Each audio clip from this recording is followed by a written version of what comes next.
में जो भी लेडीज़ थी मैं देखती थी हमेशा, मिड एज हो गई है, बच्चे बाहर चले गए हैं, और एक सवाल उनके मन में हमेशा रह जाता है कि अब एज हो गई, अब क्या करें।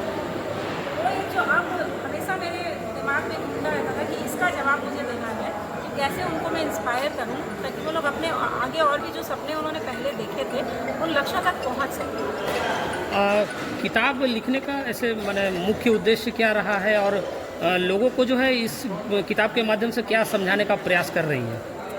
किताब लिखने का उद्देश्य तो सिर्फ यही था कि मैं सबको प्रेरणा दे सकूं कि भाई अब लाइफ खत्म नहीं हुई, अब लाइफ शुरू हुई है। अच्छा। यहाँ से स्टार्ट होता है एक जीवन आपका जिम्मेदारियों वाला चला गया, अब आप अपने लक्ष्यों को अपने सपनों को पूरा कर सकते हैं, तो अब आप उसकी तरफ आगे बढ़िए। तो प्रेरणा यही देनी थी कि भाई आप आगे बढ़ते रहिए। और अब आज की यंग जनरेशन जो 1 मिनट का रील्स बना रही है, 2 मिनट का मैगी बना के खा ले रही है, उनको क्या समझाना चाहिए? उनको ये समझा रही हूँ कि इतना ही छोटा छोटा टाइम वो अपने इस मिड एज वाले पेरेंट्स को देकर और उनको कुछ नया सिखाते जाए, इंस्पायर करें ताकि वो आगे बढ़े। क्योंकि हम लोग मिड एज में क्या होता है ना, जनरली लोग होता है कोई बच्चा सामने दिख गया तो बोलेंगे अरे तुम कर दो, तो वो नहीं, वो उनको सिखा दे कि आप कैसे करो। उस तरह आज के डिजिटल दुनिया में जहाँ लोग मोबाइल देखना ज़्यादा पसंद कर रहे हैं, किताब जो है सड़कों पर बिक रहा है, मोबाइल शोरूम में बिक रहा है, जूता शोरूम में बिक रहा है, आपको लग रहा है कि यंग जनरेशन किताब पढ़ना पसंद करेगी, या क्या आप लोगों को ऐसा सिखाने का प्रयास किया जो मैंने जानने के बाद उनको आकर्षित होना चाहिए किताब पढ़ने के लिए? इस पर क्या विचार रखना चाहिए?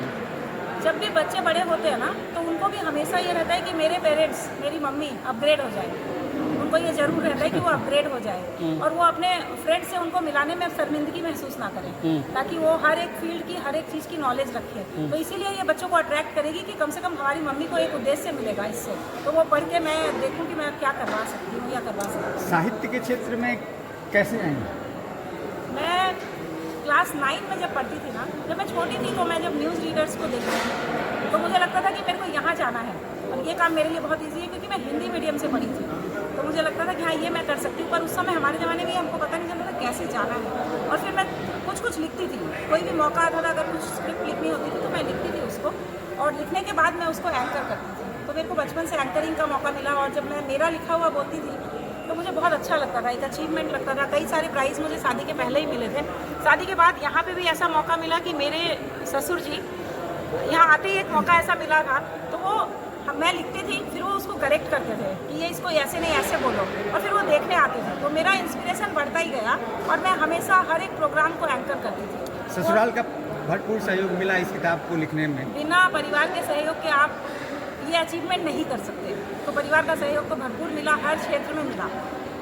राकेश का, मेरे हस्बैंड का तो सबसे ज़्यादा ज़रूर, मेरे बच्चों का, ये हमेशा मतलब जो मेरे से देखे वो लोग सीखे, तो ये सारे इंस्पिरेशन तो है ही। निजी इंस्पिरेशन को समाज की महिलाओं के इंस्पिरेशन के साथ जोड़ने के लिए क्या कहिएगा? महिलाओं को कैसे मैंने क्या समझाने का प्रयास कीजिए? आज मुझे यहाँ पे एक लेडी मिली जो मेरी बुक के बारे में बात कर रही थी। उन्होंने बोला कि मैं आपको पढ़ के आपको फ़ोन करूँगी। मैं बोली फ़ोन नंबर तो मैंने दिया नहीं, आप कैसे फ़ोन करोगे? तो मैं बोली मेरा मेल आईडी दिया हुआ है लास्ट में, आप मेल करना। बोले वो तो हमको आता नहीं। मैं बोली आपको यही सीखना है इस किताब से पढ़ के कि आपको मेल खुद ही करना है पढ़ के। आप भले बच्चों को बोल के सीखिए, आप कैसे सीखेंगे सीखिए, लेकिन किताब में यही लिखा है कि आपको कैसे सीखना है। जी, अपने बारे में कुछ परिचय दे दीजिए।